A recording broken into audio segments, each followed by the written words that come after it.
Welcome to the Blast Zone, the podcast where we dig up the bombs at Chick Hollywood and try to find out why they went up in flames. This week, darling, it's better, down where it's wetter, take it from me. This is Underwater.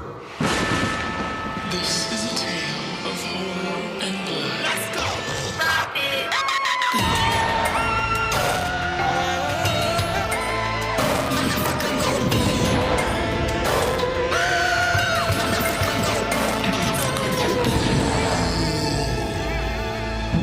Welcome to the Blast Zone. Welcome to the Blast Zone. We are not a podcast about bad movies. We are a podcast about movies that did badly. That's right. I am Jon Drake, in-house film critic of my Shudder account. And I'm Ian Dukes. I'm a demon with horns and bat wings and summonings about movies. Movies like Underwater, which we'll be talking about today. But before we get into that, Ian, how are you doing this spooky season? There are things that will happen that will make you feel powerless, but that's it. They're just feelings. And sometimes you have to stop feeling and start doing. And I didn't say that. That was Nora, the hero of this week's movie Underwater. But I just liked her wisdom. It was something I needed to hear. And so I turned this little personal moment into another plug for this week's movie. Not a dialogue-heavy film, and yet you still found something to be inspired by. There's a couple little nuggets in there. Well, that's great. Yeah, it's getting real cold in New England, cold and rainy. It's starting to feel like fall, finally. Okay. And I have mixed feelings about this, as I always do when the weather changes. Sure. Rolling with it, getting the hoodies out of storage. Oh, yeah. But still wearing shorts with the hoodies. I'm not quite ready to go full pants yet. Oh, yeah. It's shoulder season. Yeah. That could probably go on for a while, right? Yeah, especially working from home. I just got to bring my kids to the bus stop in the morning. So I'm out there for Right. 10 minutes. I can manage in any attire really for 10 minutes. But like Liam Neeson taught us in Batman Begins, you just got to keep the chest warm. As long as the chest is warm, the body will compensate. Oh, yeah. So I'm doing shorts and hoodies and probably will till, I don't know, January. Oh, geez. Yeah, that's how I like to live my life. Powerful statement. 1 foot in each season, or 2 feet in one season and 2 arms in another. Yeah, that about describes it. Did you happen to watch anything this week that you thought might be interesting for the listeners? I sure did. I picked something spooky again, trying to celebrate Halloween and entertain myself at the same time. You're so brave lately. I know. You're watching scary movies as extracurricular activities. Extra credit ones. I'm like, yeah, now's the time if I'm going to do it. So I went back and watched a classic that I don't think I ever really saw, maybe more than snippets of on TV. I watched the original Frankenstein from 1934. My hot take on this movie is that it's cool. It's got some classic creepy images to it. And of course, because it's from 1934, it's also corny and it's unintentionally funny in places. Some surprises that it had for me. The main character, Henry Frankenstein, has zero redeeming qualities. And it's like, sure, he's a nearly tragic hero because he almost loses his bride and he almost causes all this death and destruction. But in the end, he doesn't die. He survives. He gets happily married. And you feel like the only reason he deserved to win was because he was the son of a baron and he had his wealthy privilege. So I was like, that's a weird choice. Like, how did they think he was just awesome because he was rich? And Yeah, he was actually like a pretty excellent man for the 1930s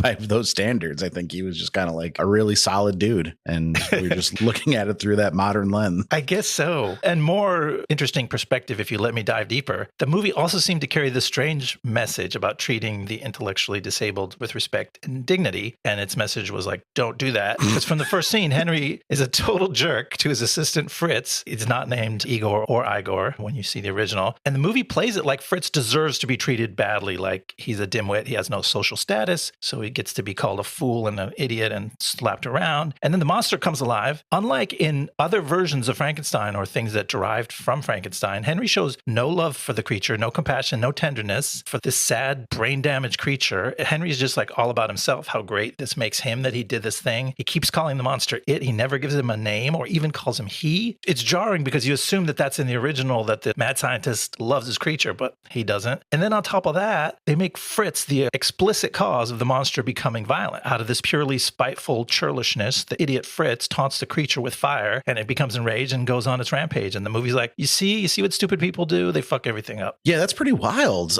I don't know how to feel about this. I kind of want to watch it now because I'd been having a bit of a jonesing for the Kenneth Branagh Frankenstein, Mary Shelley's Frankenstein from the mid-90s. Oh, yeah. I heard somebody talking about it on a podcast semi-recently. It might have been our boy Sean Fennessy because, Robert De Niro Niro playing the monster is an interesting choice. And Brana himself as Victor. Like, I wonder if, as the director, would he impart some more humanity? And he must, because that's just such a bizarre way to frame the story, the 1934 one. And the 1934 story is based on a play that was based on the book. And Brana's, I'm sure, a little bit more of a textualist, being a Shakespeare buff. And I'm sure he paid some respect to what Mary Shelley probably put in there, which I don't know because I didn't read it, but there's probably something more thoughtful. Yeah, he was a director I would credit with having nuance until maybe like the late 2010s. Okay. When he started just making Jack Ryan Shadow Recruit. And like, I guess the Murder on the Orient Express remake wasn't bad, but then the Death on the Nile one was just nonsense. And then A Haunting in Venice came and went with nary an accolade to be had. But I thought I heard that might have been the best of that series. Like, yeah, no, they did. My buddy Matt, who, if you'll remember, was our first guest on Guest Corner, which that's right, is a segment we have not brought back yet, but will someday. No offense to Matt. No, nothing to do with Matt. It's just that we keep asking people to do it and they keep agreeing and then forgetting to send us the thing. It's happened a couple times now. But yeah, he rides for that movie. He was like, oh, it was a great time. And I was like, I don't think it's a real movie. I think it's made up. I think you're making this up now to mess with me, because like Tina Fey's and it's just the cast is bizarre. I didn't even know that. It had a very small marketing budget. We could probably talk about it if we really wanted to. No, actually, it made $122 million. Oh, good for him. So 1934 Frankenstein, kind of a mixed bag. Sounds like it was a good movie from a filmmaking standpoint, but maybe narratively a little confused. Questionable. Allegedly.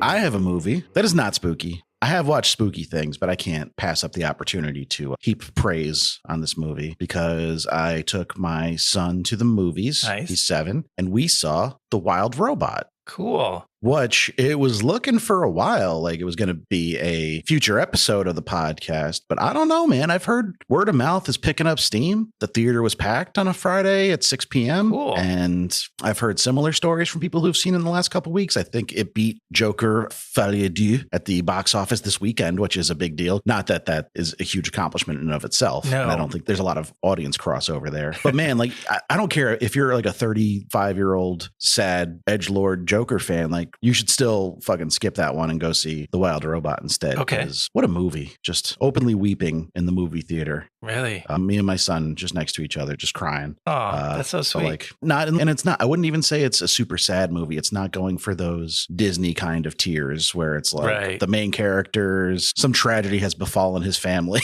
It's much more of a bittersweet grappling with your kids growing up and maybe not needing you so much anymore. And like very universal concepts that have been explored many times over in movies, but with this great lens of a robot out of her element who starts to develop real emotions, which is against her programming, and filmed and not filmed, but animated and rendered in such a gorgeous way, like very colorful, vast array of little woodland critters for us to bond with and become fond of. Great voice cast. Nice. Lupita Nyong'o plays Roz, the titular wild robot, but there's quite a few other notable voices in there, like Mark Hamill, Catherine O'Hara, Matt Berry is a beaver, which is just great casting if I've ever heard it. And it's a kind of movie that it's a kid's movie, but you just keep thinking about it. And like, I want to see it again already. That's cool. And the soundtrack was just very like soaring and lots of big swings in this movie. There's no half measures in any sense of the word, but like they all landed for me. That's cool. We got Bill Nighy as an old goose. Oh, he's great. Yeah, it's just fantastic. And I'm bummed that it isn't doing better because there is a whole book series on it, but it has a $78 million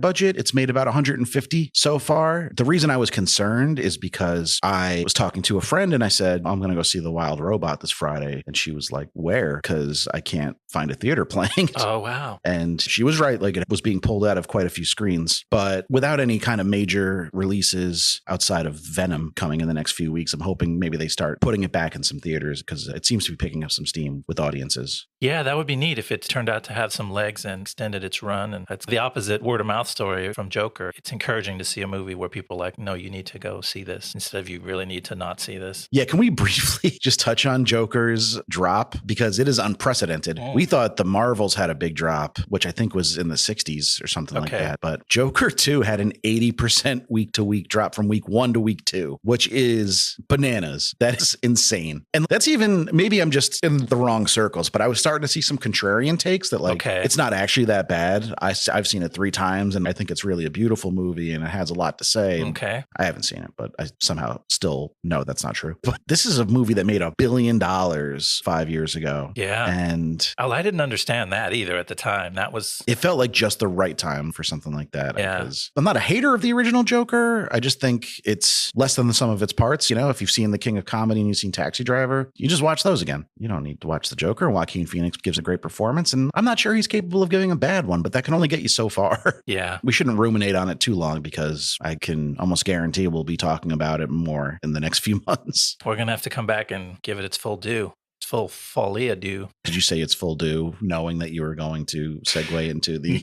No, I'm just that quick on my feet with the little verbal comebacks. 2024, it's going to be tough to pick like a set of movies from 2020. We might have to do 2 months. Yeah. Because we got Borderlands, Argyle, Joker. There's so many that were just complete misses. If we don't do them in a year in review month, we'll have to just spread them out because we got to get to those movies eventually. They'll be sprinkled throughout, but nobody talks about Argyle anymore. That was a 9-figure club. Yeah. $100 million club loser. Joker 2 almost certainly will be. Borderlands was as well. Seems like the movie industry is floundering financially right now. Tough year for the movie industry. Big year for the Blast Zone. That's right. We're just loading up the coffers. Our ledger is filled with debts to be paid. They're spending so much money on us. Like, oh, please, come on, you guys. You don't have to make these $100 million pictures just for us. And the movie we're talking about today was not a $100 million picture. Did you see that segue? That was nice. This was a little $40 million movie that could. But then it couldn't. Oh. It's Underwater, a infamous movie for the role that the Disney and Fox merger played in its mishandling. Yeah. It was shelved for several years, as we'll get into in more detail, and then kind of maligned when it was finally released as being a little formulaic, a little derivative, all those type of terms. But almost immediately, the tide kind of started to turn in its favor once it hit home video. And like, I see what you did there.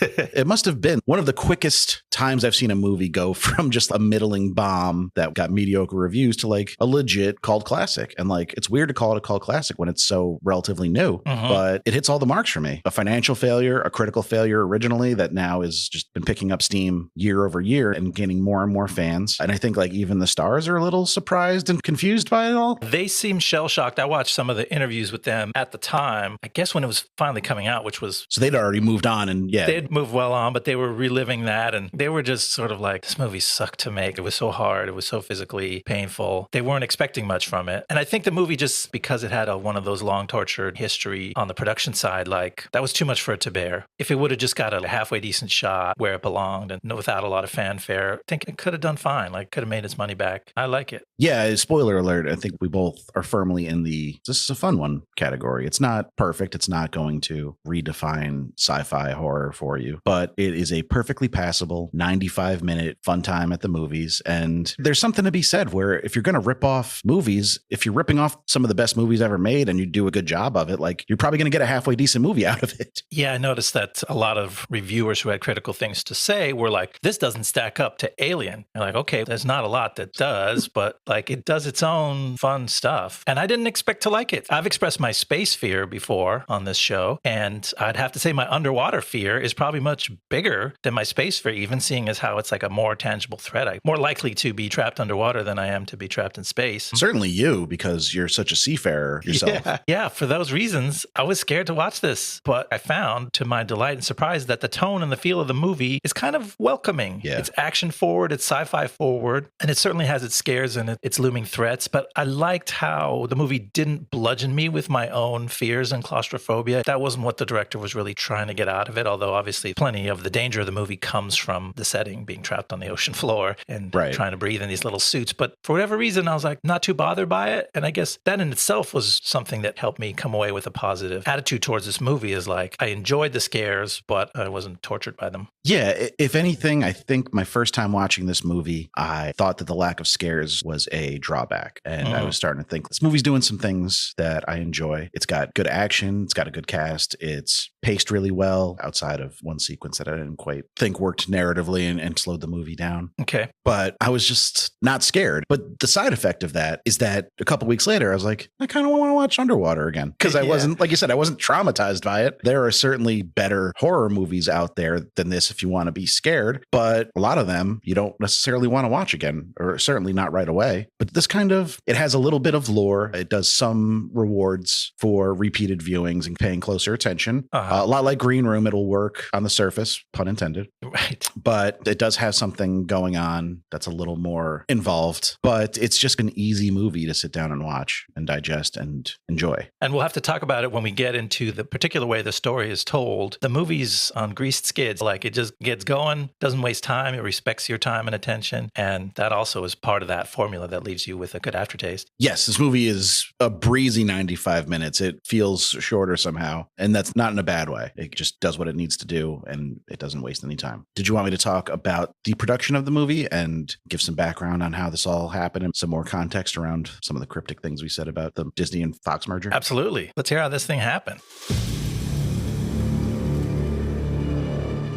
William Eubank started his career firmly in the sci-fi camp. His debut film as a director was 2011's Love, about a lone astronaut who goes to the abandoned International Space Station and finds more than he bargained for. The film, which was interestingly enough made in collaboration with Tom DeLonge-fronted band Angels and Airwaves, Dude, I'm just such a big fan of his music and his acting. was a hit with critics and even managed to turn a small profit in its very limited release. He'd followed up with 2014's The Signal, another sci-fi thriller that had a significantly bigger budget and cast, made for $4 million, where Love only cost $500,000. He should have cast J-Lo. Her love don't cost a thing. This cast also included notable names like Lawrence Fishburne and Olivia Cooke, in addition to his cast of young relative unknowns. The film was not as warmly received as Love, with some critics calling it derivative and audiences mostly ignoring it. But 20th Century Fox saw something in the young director that they liked, and in February of 2017, they announced he'd be directing a Kristen Stewart vehicle called Underwater that was set to begin filming just the next month in New Orleans. TJ Miller and Jessica Henwick were announced on March 7th, and production got underway, with Vincent Cassel, Mamoudou Athie, and John Gallagher Jr. joining the cast in early April while filming was already underway. Production wrapped in May of 2017, and post-production got started. The film was in for a bumpy road, though. With a reported $65 million budget,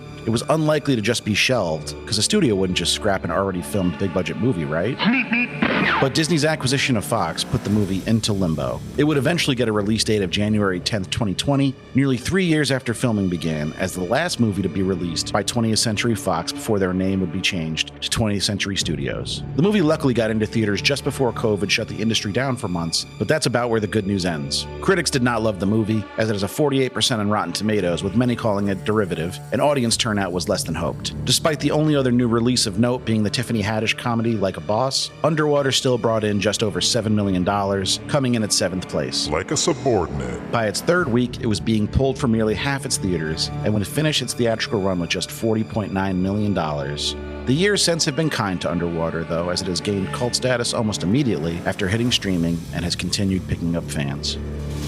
They're growing out of its limbs by the thousands, you could say. Much like it's been a while since I've read any Lovecraft. I forget the Shaggoth. What are they called? Oh, that comes directly from the Lovecraft lore. I didn't even know that. They're not a one-to-one like the big monster at the end of the movie is for the big guy, but they're heavily inspired, I think. It makes sense. It's a good little element. I guess we're going to right away, you could say, spoil the movie's big twist. It's not really a twist. It's just a reveal that you've been working your way towards throughout the movie. But as we said, it starts out as sort of a sci-fi techie adventure thriller. It's just escape this natural disaster, and then the disaster turns out to be less and less natural until in the final scene the whole scope of it's revealed, and you kind of have to know a little bit of your Lovecraftian horror to even get the reference, because it's never said out loud. Nope. Yeah, we're going to just go ahead and spoil it, because if you're listening to this episode, you know how the show works. We're going to spoil the whole plot at some point, but the main bad guy in this movie, except for capitalism, who's the real villain, it's your main man Cthulhu. Yeah. However you pronounce it. However you say it. All the pronunciations are correct and also wrong, because you cannot know its true name. It would drive you mad.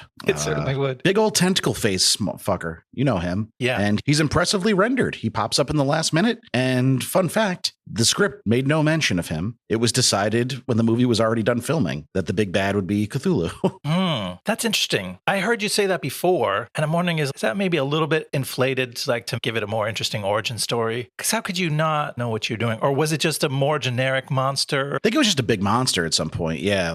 But then he decided, no, I'm going to. And then some people were like, oh, it's inspired by Cthulhu, clearly. And he was like, no, it is Cthulhu. Which is cool. It's cool that he went there and said, yeah, that's what I'm doing with it. I guess if you wrote the script and you hadn't decided what kind of monster it is, it could be a Godzilla allegory, right? Similar like man's industrial ambitions unleash something out of the bottom of the sea. Cloverfield, too, has a similar backstory. Even the Balrog from Lord of the Rings, the dwarves. Yeah, they delved too deep. They did, didn't they? Too greedily, and they awoke something. So, yeah, it's a pretty old tale. So that's fair. So he probably was holding his cards tight and was like, okay, which one am I going to pick? I think Cthulhu was a cool choice, makes for a cool monster, but it's woven in, and obviously they could have added some of that stuff later, but it's woven into. I believe they did, yeah. Some of those, There's murals on the walls of the various stations. There's drawings that the various creeped out employees have made and sketches and sightings and things. And all that is kind of left unsaid, which I really appreciate. It seems to respect the viewer's intelligence to a degree that not a lot of movies do these days. They could have, Kristen Stewart's character comes across a notebook with drawings that sure look Cthulhu-ish. Yeah. And she could have been like, what's this big squid-looking guy? Right. But no, she just scrolls through these pages and it's not remarked upon. And not for nothing, he's not a monster we've really seen represented on screen a lot. No. I'm trying to think, how did I know about him? I don't know. He somehow became the big bad. I think he is one of the, what are they called, the ancient ones in Lovecraftian lore, the big bad guys. But Squid Guy, he's kind of become a meme at some point, but also he's somewhat beloved. And I'm not sure why, of all Lovecraft's creations, he became the face of it. But yeah, it's here. He's got a list of deities: Azathoth, Cthulhu. Oh, some of these are downright racist sounding. It is Lovecraft. I'm not going to say those ones. Lovecraft was a huge racist, by the way, if you guys didn't know that. We best not. Not even allegedly. So it's kind of like an Easter egg, because you don't have to know it. They spell out the generic version of what's happening. The Emily character is like, we delved too deep. Something came out of the hole. That was our hubris as greedy humans. And that's all you need to know. And the director can go, yeah, it's really Cthulhu. Enjoy your Cthulhu. I gave you a big Cthulhu in my movie, which is great for us. And we go, oh, look, we get to see that. But like you said, I believe that in the Lovecraft lore, he's construed as a god. He has designs for man. He is this deeply plotting thinker that's waiting to execute a plan. Whereas this monster is just a roaring, screaming beast that just pops out of a hole. There's no even hints of that it might be thinking of shit. Yeah, that's where this conceit that it was decided after filming it would be Cthulhu rings true. Where you're that's true. It sure looks like him, but it's not doing a lot of the usual things we associate with him. And it's not getting into their heads. I guess in one sense it is getting into their heads, but retroactively, right? That's the backstory. Oh, the miners and the divers all had weird experiences and started to trip out. And you could say that's Cthulhu working his evil on their minds psychically from a distance. That's very much in the background of the movie too. And not. Yeah. I almost thought that in the third act, when Emily starts to just trip out as she's dragging her boyfriend, I thought that she was starting to lose her mind, but I think that couldn't be easily attributed to just the stress and the situation that she's under. Yeah, I think she's just dealing with some PTSD at the time. Or CTSD, like current traumatic stress disorder, because you're still going through it. It has not already been resolved. It was very current at the moment, yeah. All right, you want to start walking through the story? I sure do. Here we go. Sometime in the near future, the TN Corporation has established the deepest of deep water mining operations, drilling into the ocean floor at the bottom of the Mariana Trench. And Nora, played by Kristen Stewart, is an engineer on the base station called Kepler, which provides command and control for the massive drilling rig called the Roebuck nearby. Underwater life is dreary, and there have been many reports of the mining workers having strange sightings and visions. One day, while Nora is getting ready for work, disaster strikes. The base station suffers a catastrophic rupture, and water begins rushing in. Nora and her crewmate Rodrigo, played by Mamoudou Athie,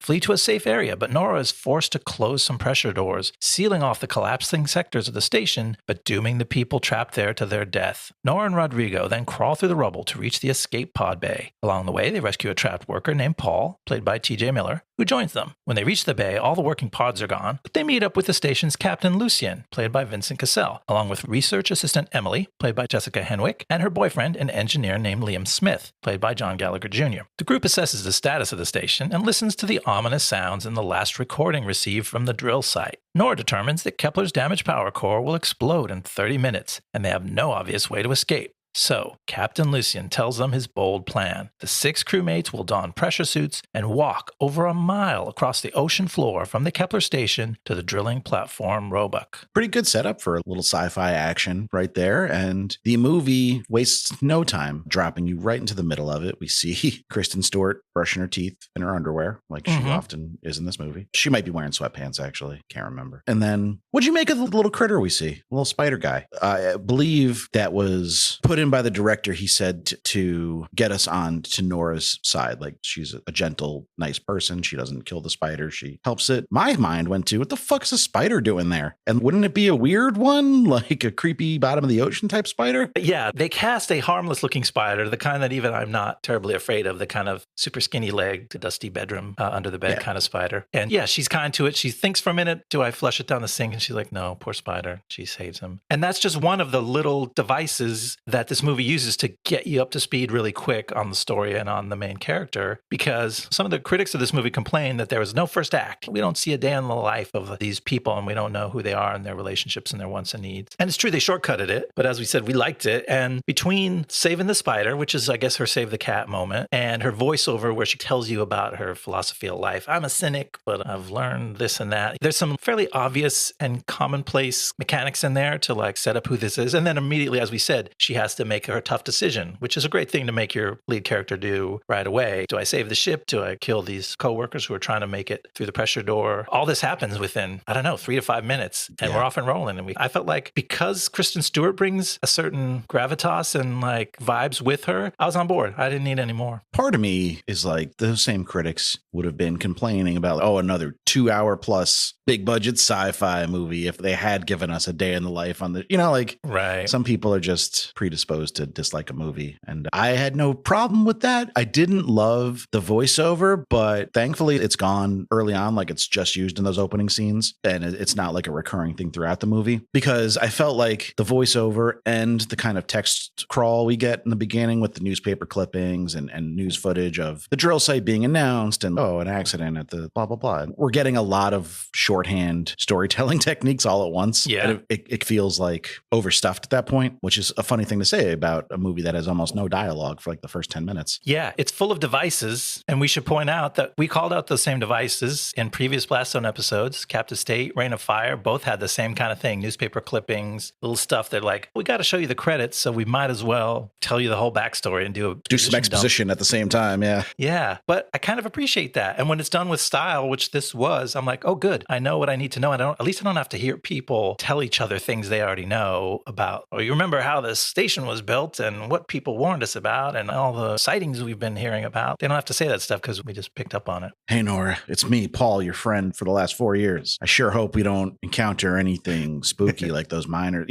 I would certainly take an opening crawl featuring news clippings than that. It's lesser of two evils, to be sure. And there's no end to the connections we can draw. I've heard a lot of people draw a ton of connections to Alien, and there's those to be made. But even within the BZ universe, if you remember, I think it was Event Horizon that they listened to the last known transmission and got all freaked out. Maybe that's like, why are you saying you think maybe it was like that whole scene haunted me for weeks and you're just like, I don't really remember, but I think it might have been Event Horizon. Yeah, it was absolutely Event Horizon. Okay, yeah. They listened to it and then they found the video, which was upsetting. But you called out Sunshine as well in the notes, and I think Sunshine had something similar to that as well. Yeah, and both those movies had the same familiar sci-fi and horror trope of you gotta blow up the core. It's the only way to defeat the big bad at the end. And so none of this stuff is like terribly fresh or new or surprising, but this movie just executes it well. So it's all, if you take the complaint that it lacks the engaging characters and the real sort of story stuff that would make you care, that's a fair complaint. But what it is a thrill ride, and it's actually a good thrill ride. And it's like the best Disneyland ride where it's okay, it's got that plot. You entered a place, it's full of dangerous things. Now you're going to zoom past all the dangerous things and see if you can get back out. Yeah, and because of its lack of character development, which is a legitimate complaint, but I think the one character we get that does get some is Nora. So Kristen Stewart really has a big job in this movie. She is asked to do quite a bit, and a lot of it in her underwear. But that's true. She nails it. And I don't know, like, I think with Love Lies Bleeding, she's getting her flowers as an action star more recently, but she wasn't really known for that when this movie came out. She'd been a teen star in the Twilight movies and then more of a drama type of actor. This is I don't know, feels like it kind of splits the difference. Something feels indie about this movie, maybe just because the director's history was a little bit smaller budget before this. But it strikes an interesting balance between the sexy Hollywood action star stuff that they kind of make her do in this, right? She's stripped down and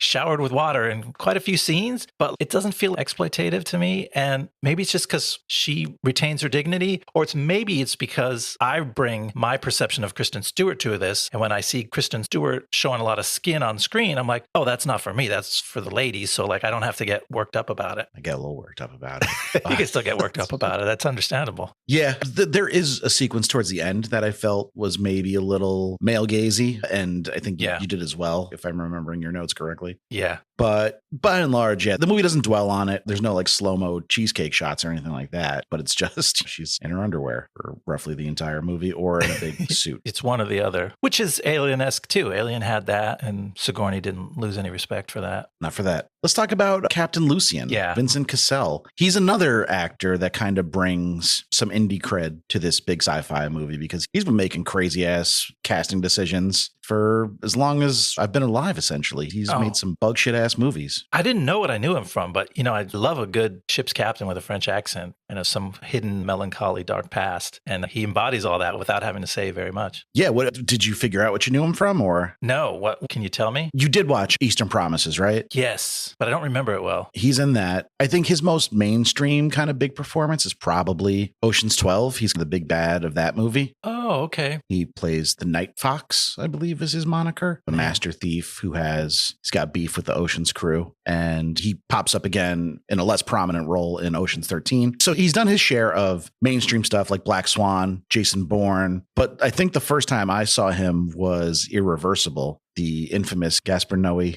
Irreversible was kind of Nightmare, starring Monica Bellucci. And Vincent Cassel was actually married to Monica Bellucci when they made that movie. Oh, okay. But yeah, Irreversible is one of the all-time, you could watch it once, but you're not going to watch it twice movies. Okay. But he's always been a risk taker. And even now he goes back and forth between acting in smaller French movies and then acting in Hollywood movies. Probably like the ultimate example of one for them, one for us. Like, I'm going to go to France and make a small indie drama so I could be close to my family. And then I'll go to Hollywood for a few months and make money. Yeah, he got paid on this one, but it's too bad this movie didn't make more money to help keep him in that loop. Yeah, he's got some things on the horizon with another frequent money-losing director, our boy, David Cronenberg. Oh, okay. I did hear about that. Yeah, he's in the next Cronenberg that's coming out. I think it's already done the festival circuit, so people are saying it's pretty insane. I heard that. The Shrouds. Yeah. The name of it. Yeah, it's got it right there on the poster. It was a Cannes finalist. Oh, okay. Yeah, so he's good. He's not asked to do a ton with his acting. His character gets some nice moments, particularly when he's talking to Emily, and there's this kind of inconsistency about his daughter's age that maybe hints at some deeper issues, but it's kind of glossed over. And I like how the movie handles those plot elements that, like, hey, maybe the captain's kind of crazy. Like, it doesn't dwell on them. It gives you the breadcrumbs, and then it does kind of slam you over the head with it, because I think Kristen Stewart literally like looks through a photo album and sees a picture of him with his daughters. Oh my God, she's been dead since blah, blah, blah. Like, right. To nobody in particular. But for most of the movie, it's very smart, very even-handed with how it doles that out. Yeah, I enjoyed that part about it because, like we said, it doesn't give you that up front. It doesn't spend a lot of time with the characters in advance, but it ends up over the course of the movie leaking out just enough information to keep them interesting and to keep me interested. I was certainly interested in the Lucien character. I was interested in what Nora kind of revealed because she talks about a fiance that I didn't realize was dead until later. And it all goes into one of the bigger messages of the film, which is you got to be fucked up to work down here. TJ Miller's Paul character is clearly fucked in the head. Maybe not as fucked as you think. I have an interesting tidbit about Paul. Oh, okay. And the rabbit. That was supposed to be a real rabbit. Oh. He thought he was filming with a real rabbit. And then at some point they were just like, we don't have the money to like CGI in a rabbit. So we'll just use the stuffed animal we gave him so he'd have something to hold on to.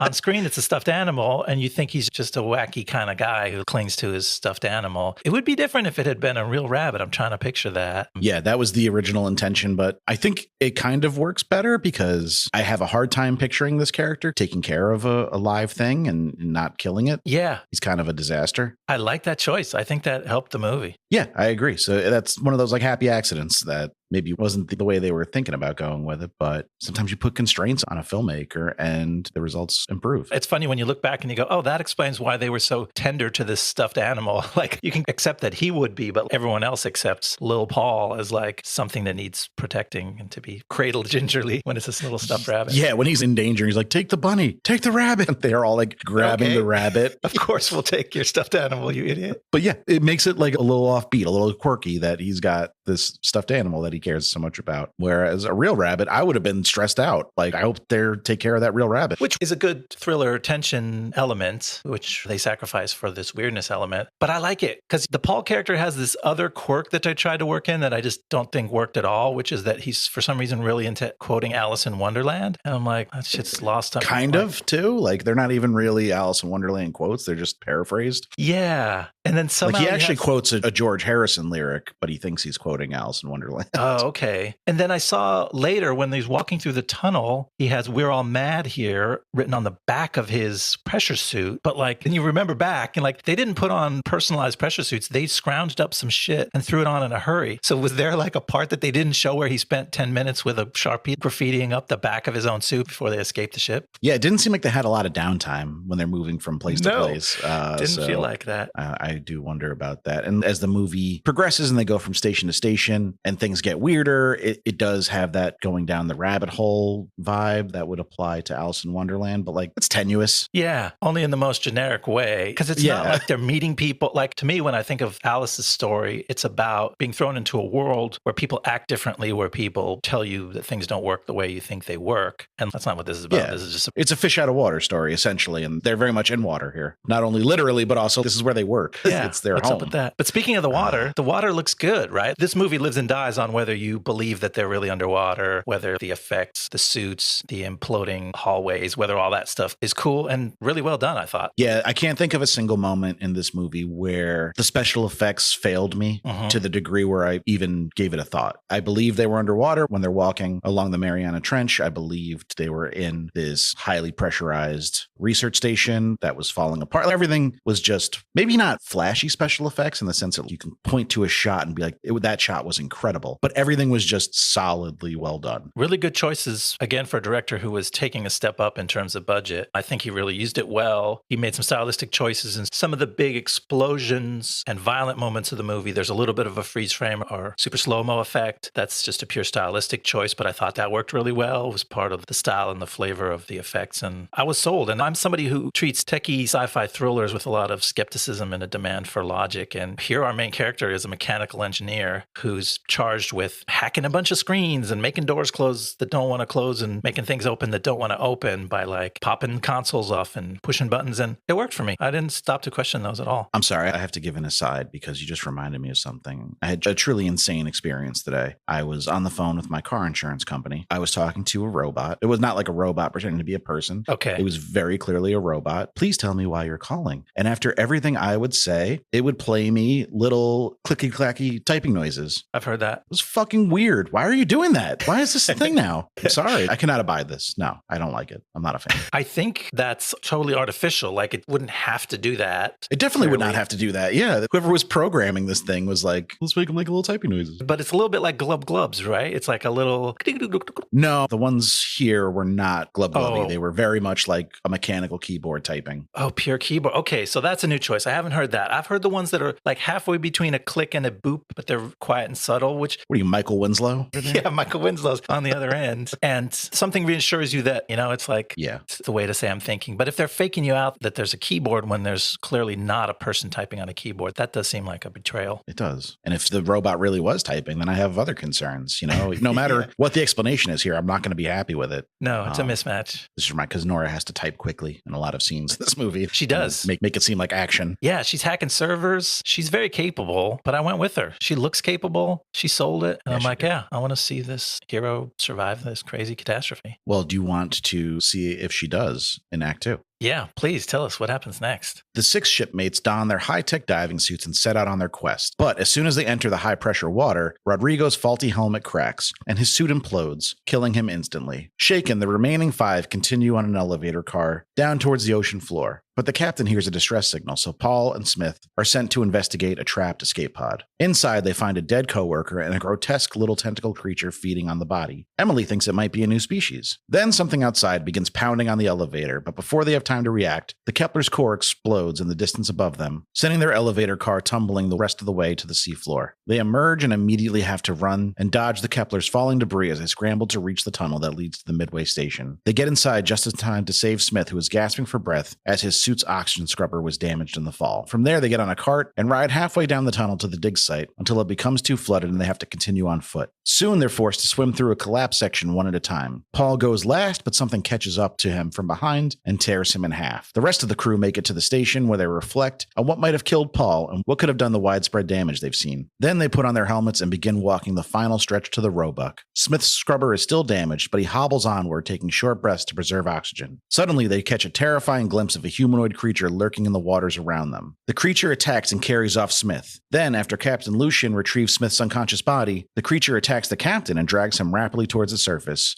with Nora still tethered and along for the ride. With their suits about to fail due to rapid depressurization, Lucian makes the heroic decision to release Nora's line, saving her life just before he explodes. And so Nora's mind lapses into unconsciousness as her body falls back to the inky blackness at the bottom of the sea. Yeah, so an interesting thing about this sequence that I thought was another way this movie kind of conserves its storytelling time while still giving us some little nuggets that you might notice if you pay attention, is that Rodrigo didn't just have a faulty helmet. He knew he had a faulty helmet and he took it voluntarily. It's a quick thing. There's like a shot when they're doling out the equipment where he looks at the helmet and kind of makes a face and then soldiers on. So he had at least an inkling that what happens to him was going to happen before it does. And it works with how we perceive this character. He hasn't said a lot, like we've said about several of the people on screen. He has this little interchange with Nora that sort of gives you some clues about the hierarchy of people on this station. Because Nora goes, wait a minute, Rodrigo, right? And he's like, yeah. She's like, I'm Nora. And he's like, yeah, I know who you are. You're the badass Nora. Everybody knows Nora. And so there's this interesting sort of dynamic established with a little bit of dialogue. And then just his general attitude of gratefulness towards her, his appreciation of how dire their situation is. And then the fact that he just silently made this decision to give himself up to save her because he hands her specifically a good helmet and keeps the bad one for himself. Right. He seemed to know that without her, they're all fucked. And maybe he's not as effective in this kind of situation. And I think it also serves another purpose for me because Rodrigo certainly comes across likable, certainly not cowardly. But in that opening sequence, he is the one who's pushing Nora to shut that door and kill those other crew members. And I think the movie is maybe trying to hedge that against, like, that's a good point. He was being practical, not cowardly. Like, he was right that they weren't going to make it, but we want to show that he wasn't doing that selfishly. Like, he would give himself up to save other people.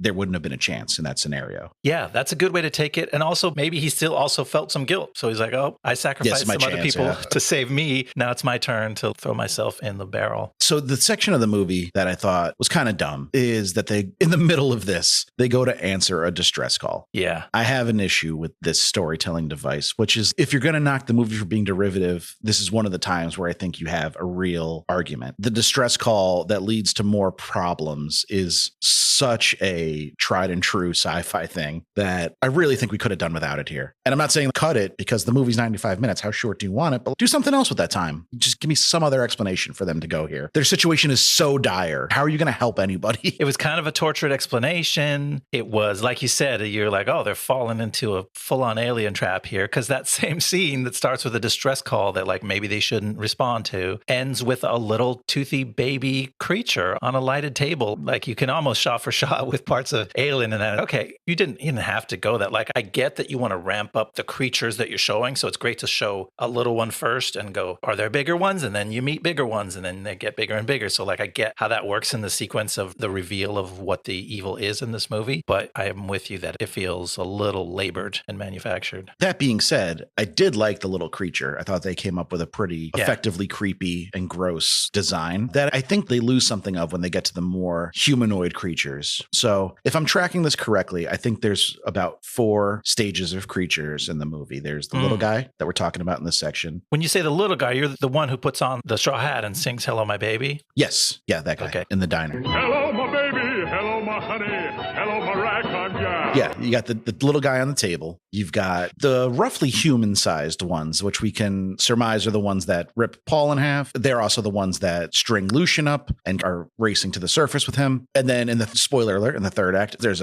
one that kind of looks like those, but is bigger. The one that tries to eat Nora's head. Yeah, 50% bigger or something. And then you got the big boy. I'm not missing anyone in that. There was one other thing that Nora gets a glimpse of when she first comes to at the beginning of the third act, and something scares her and sets her running. And it looked a little different. It looked more squiddly than the humanoid guys I've seen, but honestly, I couldn't say for sure. It is. It's kind of obscured. It's hard to tell exactly what it is, but yeah, you're right. I did forget about that one. Yeah, there's not a really strict hierarchy. And for me, that's fine. These things are sort of lumped in a bundle of unspeakable horrors, and you're like, what else could come out? It could be anything, but they do definitely work their way up the chain. Yeah, my point being, I liked the little guy more than the more humanoid ones that we get later on. They were kind of boring to look at. The one that's just slightly bigger gets a boost because it's the first time we've seen one tangle with a hero, and we get to see how their anatomy works, which is a little more interesting. But when they're like swimming with Lucian strung up, he just looks like a waterlogged dude. Yeah, the movie is trying to reel you along to think, what caused the rupture? Oh, wait, are there also just like one man-sized guy chasing us? Is that the whole story of this horror that we're facing? Is it multiple of those guys? Is this Sunshine again? One guy just chasing us? And yeah, it holds a really big reveal for the end. So I get why it has to start with something that seems like, now we've seen it. It was lurking in the shadows, and now we understand what we're up against. And then it's like, oh no, you're actually up against 1,000 of those guys. And then motherfucking Cthulhu. Then 1,000 of those guys is just the heel of one of his feet. The tip of the spear,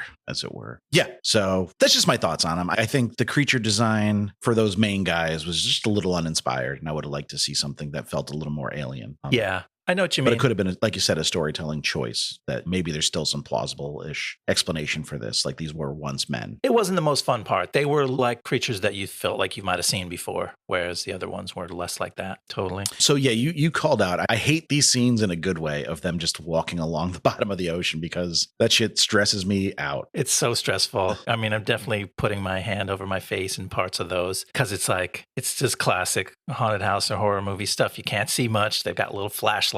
You switch to character POV, and you're like, I just know they're going to swing that light over to the other side of the screen, and there's going to be something unspeakably scary going to pop out. And it does. It does. I'm with you, though. To the ocean in general, if I can't see land, I'm like freaking out a little bit because you don't know what's down there, man. No, it's terrifying. Like I've gone out on friends' boats before, just a little bit offshore, and it's like, oh, let's dive in. And as soon as you get in that water, you're like, there's an entire world around me that I cannot see, and it's terrifying. Yeah, way more than space. I'm with you. We kind of know there ain't shit out there. Tommy Lee Jones, he went and he looked. There was nothing there. There was nothing there. He proved it. So we know it's just empty. We know that's not the case with the sea. We're still finding stuff. But then they twisted on you because you're like, oh, if I was down under the water, I'd certainly want to get back to the surface. But no, that's what kills Captain Lucian. You can't go up too fast. That's another ironic twist to being under the water. Although this is one of the points where the sci-fi tech made my logical arm go off because he's being dragged up. The creature's dragging, which is a good mechanic for how to put them in danger, right? Because you can't have the creature always trying to eat them. So this creature like grabs him, pulls him up, Nora's attached to him. They're both screaming towards the surface. They both got alarms going off in their high-tech suits. Rapid depressurization, slow down, stop going up so fast, suit compromised, that kind of thing. And then he cuts her loose and he blows up because he went up too fast. But then I'm like, wait a minute. We saw these same people step into an airlock and depressurize in like a fraction of a second, and they did it 2 or 3 times already. Yeah. Are these suits like can't be unpressurized, or is that just routine for them? I think, isn't that the point of the suit? Is to like,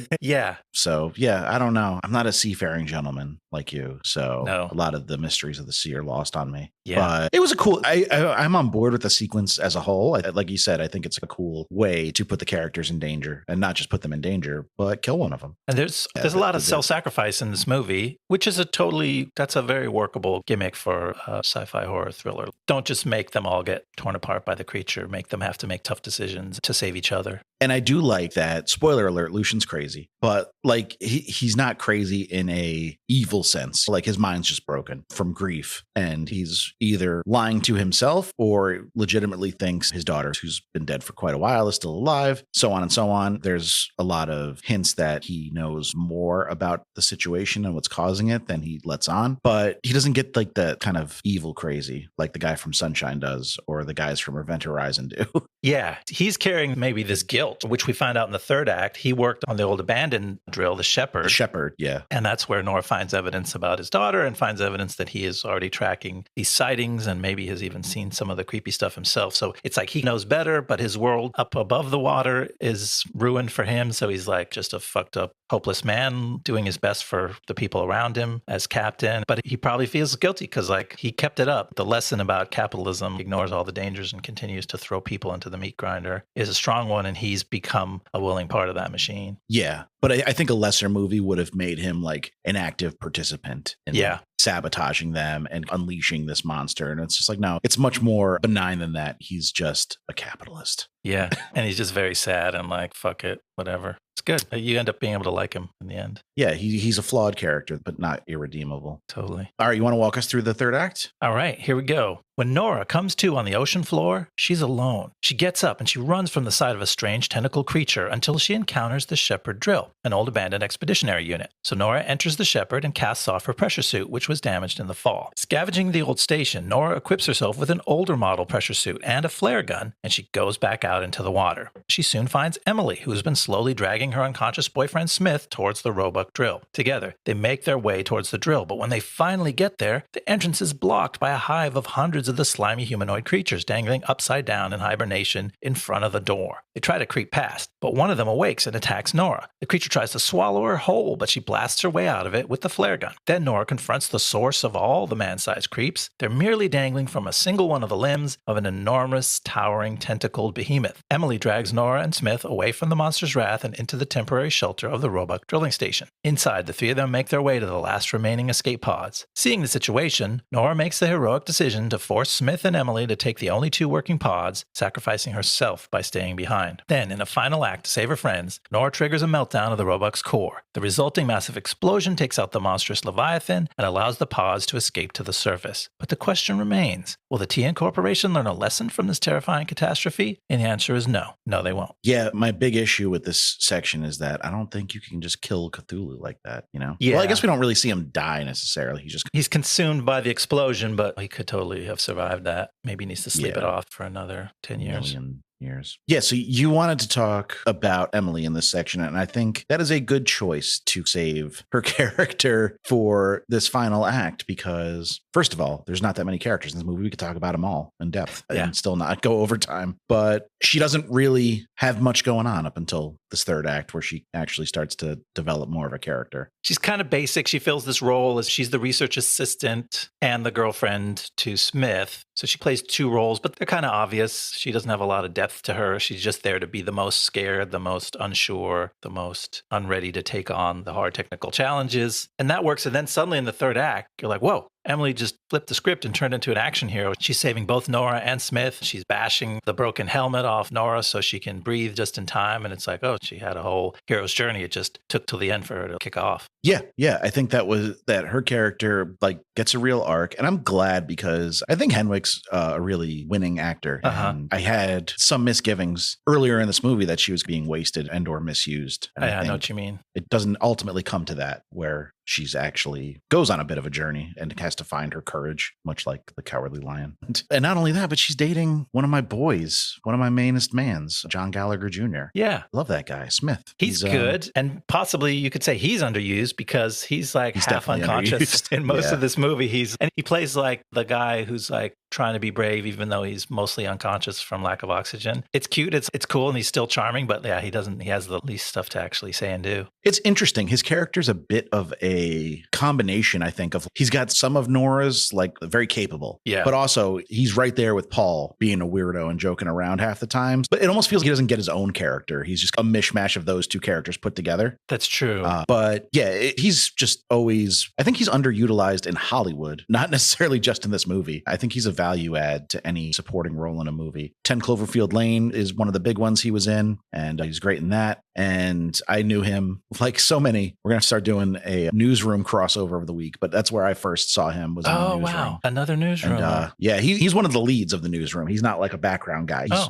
arguably the second main character or third main character. Oh, okay. I had no idea. Yeah. And then I think I brought for show and tell not too long ago, the Belko Experiment, which he's one of the stars of. But I look at him now, he's in ISS, that garbage movie about the International Space Station, which had a really good premise, but just sucked. I did watch it a few months back. And he's doing mostly theater. He also does music. But yeah, I feel like Hollywood's kind of missing an opportunity here. Poor guy's getting station cast. He has to get out of collapsing stations constantly. Including, newsroom counts. That's a station. That's a TV station. What do you know? Yeah. It's a whole thing. And 10 Cloverfield Lane, he's in a bunker. That's a station. Call your agent, Gallagher. You got to break the cycle. Anywho, I wouldn't be able to live with myself if we signed off on this episode and I didn't give a shout out to my boy. No, you got to do it. He's no Ben Foster, but he's close. No, he's solid. They drag him into the shepherd drill. Oh, no, they don't. Nora goes into the shepherd drill alone. They're separated for a while. This is her solo section of the movie, which is why I get the sense that maybe this was reshoots because there are all the drawings on the wall, or maybe that was just like movie magic CGI stuff. There's a lot of Cthulhu and Lovecraft stuff going on at the shepherd drill station. Yeah, is that where there's more of the like murals? There's also drawings. I know she sees Lucien's drawings there. Yeah, and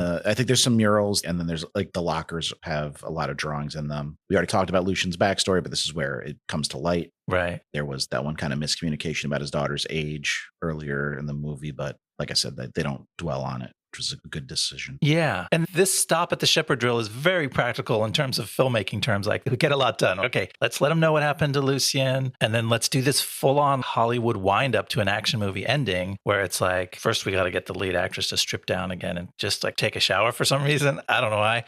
And then she's got to like gear up Rambo style for the final battle. She's putting on gear in a montage practically. And in another movie, you might smirk and find it too cheesy, but I'm like, okay, Kristen's got me on board. I'm with her. Yeah, this is the one part of the movie where like this act, I feel like features some of the more unnecessary, like, oh, you won't fit in the suit in your clothes, but these dudes that are twice your size are getting in the same suits. So like if those dudes were butt ass naked, they would still take up more room in that suit than you with a full sweatsuit. That's true. I didn't pick up on that. It's starting to sound like a story now. An excuse to get the girls to strip down. That's what the director said on set. No, you guys got to be in your underwear. It's because of the suits. And TJ Miller, who's 6'3" and like probably close to 300 pounds, is just standing in the corner wearing the same ass suit and squeezing. He's got room to squeeze stuffed animals in with him and everything. These girls like have to be in their skivvies. Yeah, neither here nor there. This is where we get that sequence we talked around where she faces off with one of the creepy crawlers. Yeah, one of the little creepy guys. Meet one of the medium boys. Medium large. Somewhere in between. He's the biggest boy we've seen to this point. Yeah, first you think, oh, he's just sort of maybe like a tall man, but then you're like, what's he doing? He just puts her whole helmet head into his mouth and he's going to fully try to swallow her, and he does, which is weird. It's cool and weird. And then she blasts him with the flare gun, which we saw her pick up in the Rambo montage. So we know that she's going to have to blast her way out of something. And she blasts her way out of his midsection, which was cool. That was just, to me, like a memorable moment. Yeah. One thing about this movie that I thought was surprising is how much it does with a PG-13 rating to show you. That's true. And I guess it's much easier when it's an alien and there's not real blood or real anatomy that you have to show in those scenes like that. But the movie gets pretty grisly for a PG-13. Just a lot of like heads imploding. And we don't see a lot of it. But again, I think sometimes putting those constraints on a filmmaker can actually be a blessing. Yeah, the horrible feeling you get when a helmet fills with blood from the inside is great because you don't have to show a lot of detail. You just do a quick red splat and everyone goes, oh my God, because it's one of those images that affects you.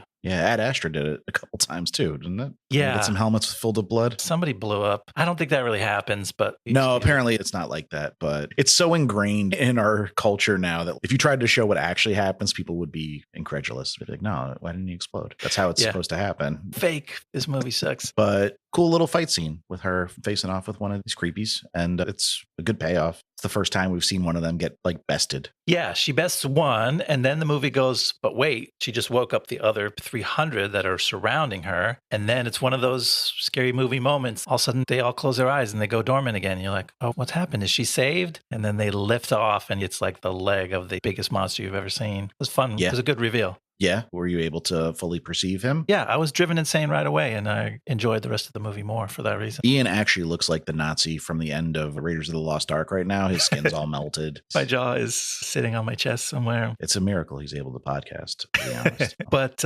seeing the Cthulhu, which we talked about before, he looks cool. He's impossibly huge. You see him in the lights of this station for scale, which we've already been established as like this enormous station. And then they lean on the corporate jokes once you get inside the Roebuck, because there's this corporate welcome messaging playing in a loop as the station is going haywire. And they do a funny joke. You see the giant face of the Cthulhu out the window just as the recorded greeting says, TN Industries, we've got big things in store for you. Yeah. I like that. I liked it. I thought that was fun. And very much, I know the movie gets compared to Alien the most, but all of that kind of gave me a real Cloverfield vibe, because it's also like heavily hinted at in the background of Cloverfield that some company is responsible for this, for digging too deeply into the water. Or actually, you apparently can see the creature arriving in the background of scenes. So he comes from outer space, but then he's underwater for a while. I don't know. But it's got that vibe where there's like a corporate element to it. And obviously the Alien movies have that too. I can't recall the name of the company off the top of my head, but I know there is like a big bad corporation at the heart of it all who's sending these people out there as if they're disposable. But that's a great device. Companies are evil. No shit. Let's run with that. It rings true. It gives the movie an extra layer of meaning and an extra layer of irony when in the closing credits they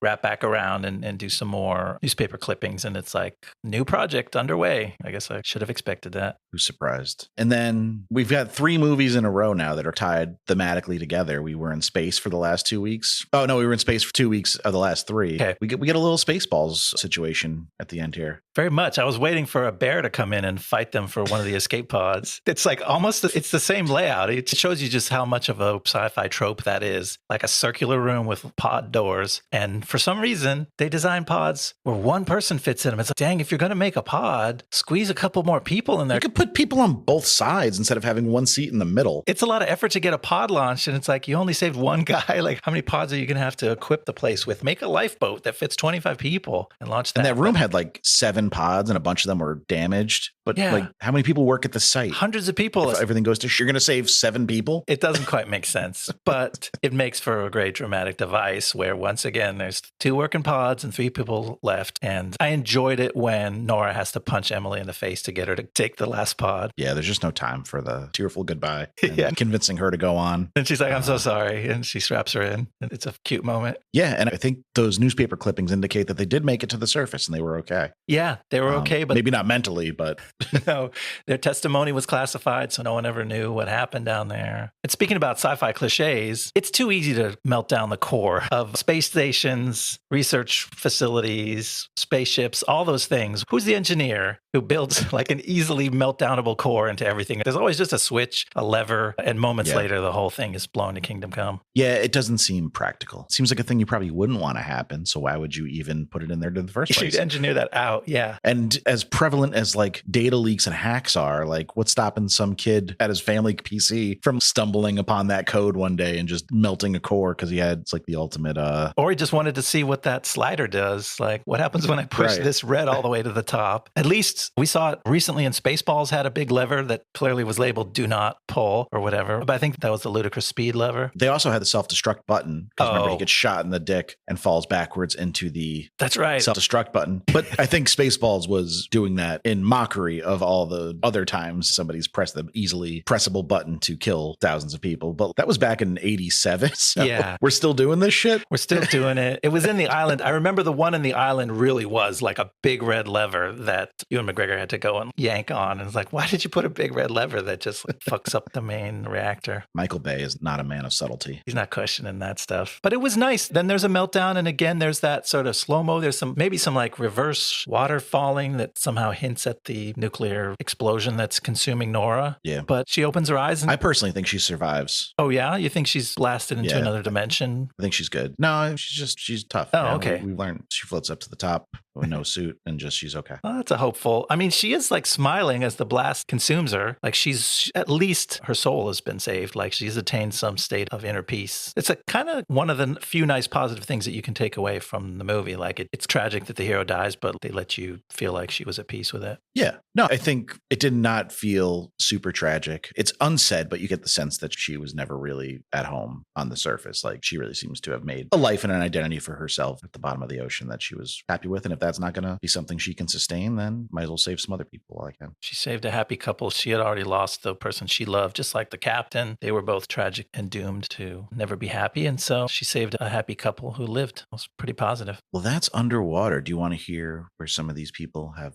been? What have they been up to since then? Yeah, the ones we didn't already go through. I feel like we talked about some of the actors, but we did, yeah, more the crew, because there is only like 6 actors total in this movie. Yeah. So not a lot to cover there. But let's talk about William Eubank a little bit. From Holyoke, Western Mass, Stand Up. We talked about Love and The Signal because they predated this movie. But since that, he's been making movies. That's all I can say about this next one. Okay. He made 2021's Paranormal Activity, Next of Kin, which was a Paramount Plus special, and apparently not very good at all. But I'm not a fan of the Paranormal Activity movies in general. Okay. So I would skip that one on principle, but apparently it's one of the worst that they've got to offer. Oh, that's too bad. And then in 2024, I didn't realize that he was the director of that Russell Crowe war movie, not war movie, but I think it's about like mercenaries and soldiers, Land of Bad. Yes. I had forgotten about that. And then I saw it in your notes and I'm like, wait a minute, did I watch Land of Bad? I feel like I think you started it, right? I started it. I went back to Netflix. When I clicked on it, it went back to about the 15-minute mark. So that's where I bailed. It's kind of ridiculous. I remember noting that it has kind of some fun, but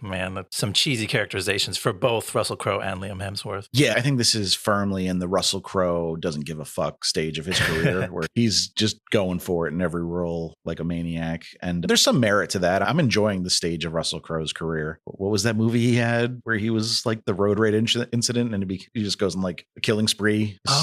It was like one of the only movies to come out in theaters in the early days of COVID when it was still like at its peak. I didn't remember that. I remembered him being the Pope's exorcist's daughter's bodyguard, but right. That was another one hold on, let me see. Because I think I might have qualified for the pod. We would love to have old Russ back in the pod at some point. Yeah, we had him on for The Mummy. He wasn't the star of that one, so no. But he was going for it. I liked that about it. Unhinged. Yeah. And yeah, it was a bomb. $33 million budget, $44 million box office. We can talk about that in more depth one day if we want. But interestingly enough, Eubank wrote that movie when he was making The Signal. So it wasn't like a cash in for him. I need to take like a studio gig and get some money in the bank. This was his movie from conception, which kind of doesn't ring with the rest of his filmography that I could see. I see where he was trying to do something contemporary because it's about a drone operator and like a military mission and how the cranky old drone guy, which casting Russell Crowe as like a weird old man drone operator is like, okay, I haven't seen that on screen before. So at least that's something fresh. But yeah, I don't know if it really worked. Maybe I'll check it out one day if I'm bored, but it's not on my short list. The writer of this movie was Brian Duffield. So he's written quite a bit, some stuff I've seen. So he did the Divergent series, Insurgent. Okay. I don't remember which one that is, and I don't care. No, we will never quite know. We might have to. One of those at least was a bomb because it killed the series. He wrote a Gavin O'Connor movie, our boy Gavin from Warrior, the Natalie Portman Western, Jane Got a Gun. He wrote that, which I remember being interested in. And he wrote Love and Monsters, which I know I brought for show and tell a few months ago, which starred Jessica Henwick, and I quite enjoyed. And then he wrote and directed that relatively recent Caitlin Dever alien invasion horror movie, No One Will Save You. Yeah, I think I brought that one to show and tell one time, didn't I? I'm pretty sure you did, and we both liked that movie. That was fun. That was cool. That was like interesting. It took a familiar genre and did a twist on it by making it basically a silent film. So interesting guy. I like that he branched into directing and was pretty successful with it. And then he also is the developer of the Skull Island animated show for Netflix, which I've heard good things about, but I haven't checked out yet. Yeah, me too. And then Adam Kozad did a rewrite of the script, which I think was the shooting script. His only credits are this movie, Jack Ryan, Shadow Recruit, The Legend of Tarzan, and Bloodshot. So not a prestigious resume, but,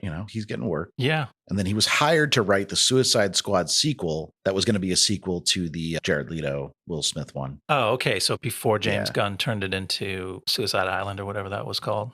Yeah, it was just called, one of them was called Suicide Squad and one of them was called The Suicide Squad. But I don't know which is which and I don't care. But James Gunn decided to do just like a reboot of it with just a couple returning characters. Right. So the Kozad said script got completely shelved, but I assume he still got paid for it. Hopefully he arranged some of that money up front. So we talked about Cassel. We talked about Kristen Stewart a little bit. Kristen Stewart, we haven't really talked about what she was up to, though, after this. So after this, she played Princess Diana in Spencer, which I heard was quite weird. I did not see it. And then she got real gross with Cronenberg and Crimes of the Future, a movie I'll never watch, no matter how much you pay me. Yeah, I don't think I will be watching that. And then just this year, she's been in Love Lies Bleeding, which is like a cult classic already. Love Me and Sacramento. And then next up, she's got the mini-series, The Challenger, and she'll be in the film Flesh of the Gods, which sounds like a Cronenberg movie, but I don't believe is. It sounds provocative. Provocative title.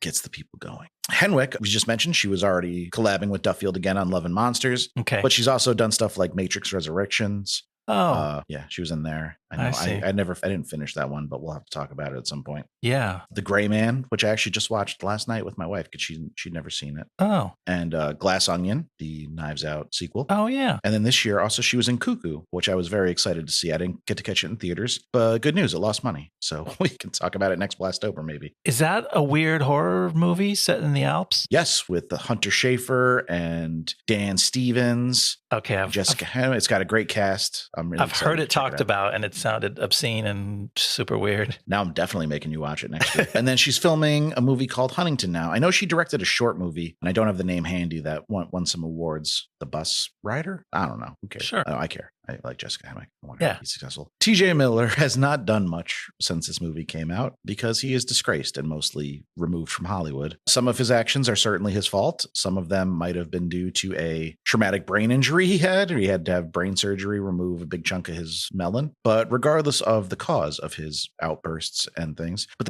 there are stories about him dating back to before that as well. He's not doing much acting these days. I believe he's still touring and doing stand-up, though. Oh, okay. Yeah, it's way too complicated for me to try to get my arms around it and really have an opinion. And unfortunately for him, he was a guy whose job it was to be the annoying guy on screen. So if you start to lose people's real life faith in you and you're already the guy that they have to tolerate in movies and shows, I guess you don't have a lot of goodwill. Dries up real fast. And then I think he's been publicly feuding with Ryan Reynolds because he was, if you remember, in the first two Deadpool movies. And then Ryan Reynolds was like, he's not in the franchise anymore. Okay, yeah. And there's been some sniping back and forth, which I feel like feuding with Ryan Reynolds is not good for your career at this point because he's got so much cachet in Hollywood. Probably the wrong side to take, yeah. So for whatever reason, he is not getting much work in Hollywood these days. But also his stand-up is very off-putting if you want to check it out. Oh, okay. I'm sure that doesn't help. Mamoudou Athie, we didn't really talk about him much. He's not in this movie for a whole long time. And it was early in his career, but he's rising as a star in his own right. Yeah, he's been in some big movies lately. He was in Jurassic World Dominion. Oh, cool. Had a pretty big role. They had to make room for all the old stars of the Jurassic Park movies, like Sam Neill and Laura Dern and Jeff Goldblum, to come back for that movie. And they still carved out a sizable part for him. Oh, cool. And that movie fucking sucks, but he did a good job in it. Oh, okay. I was about to go watch it based on, because I liked him so much in this. I'm like, I do want to see him in more stuff. You know what?